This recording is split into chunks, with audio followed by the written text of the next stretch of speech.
2 ഷർട്ടും മുണ്ടൊന്ന് തേച്ചേ. ഞാൻ ചോദിച്ചു കേട്ടാ, നിങ്ങൾ എവിടെ പോണെന്ന്? തേക്കടി. എവിടെ പോണെന്ന് ചോദിച്ചിട്ട് അത് പറയാനില്ലല്ലോ. അതല്ലടി, മലയാളത്തിലല്ലേ പറയണത് തേക്കടി.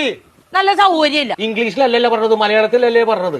പറഞ്ഞാൽ നിനക്ക് മനസ്സിലാകത്തിന് ഞാൻ എന്ത് ചെയ്യാനാണ്? നിങ്ങൾ എവിടെ പോണ? തേക്കടിന്ന്.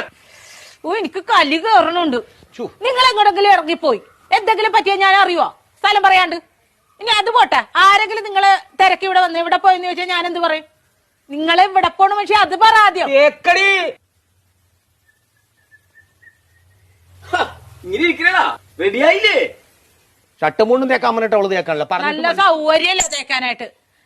പോണ സ്ഥലം ഇതുവരെ പറഞ്ഞില്ലല്ലോ. എടാ, ഒരു 100 വട്ടം ഞാൻ ഇയാളോട് ചോദിച്ചു എവിടെ പോണെന്ന്. എന്നിട്ട് അയാൾ തുണി നാക്കണ കാര്യം പറയണല്ലാതെ പോണ സ്ഥലം പറയണില്ല. എനിക്കും പറ്റൂല.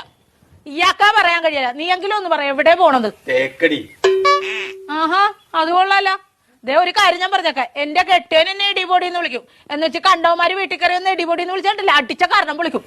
പറഞ്ഞാൽ മനസ്സിലാവൂല. അതാണ് ഞാൻ പറഞ്ഞത്. ഞാൻ പെടാപ്പാട് വെട്ടിയിരിക്കണ ഇപ്പൊ ഇവിടെ കിടന്നു. നിനക്ക് എന്നാ കാര്യടാ എന്നെ ഇടിപൊടി എന്ന് വിളിക്കും? തേക്കടി. ഞാൻ ഒരു വട്ടം പറഞ്ഞു, ഇനി ഞാൻ അടിക്കും, സത്യമായിട്ട് അടിക്കും ഞാൻ. മനസ്സിലായില്ലേ ഇപ്പൊ പറഞ്ഞത്? പിന്നെ പറഞ്ഞാലല്ലേ മനസ്സിലാവുള്ളൂ. പറയണ്ടേ? കോട്ടയം കുമളി വഴി തേക്കടിക്ക് പോണേണെന്ന് ഞങ്ങ ടൂറ് പോണേണ്. ടൂറ് പോണത് തേക്കടിയുടെ കാര്യമായിരുന്നാ പറഞ്ഞത്.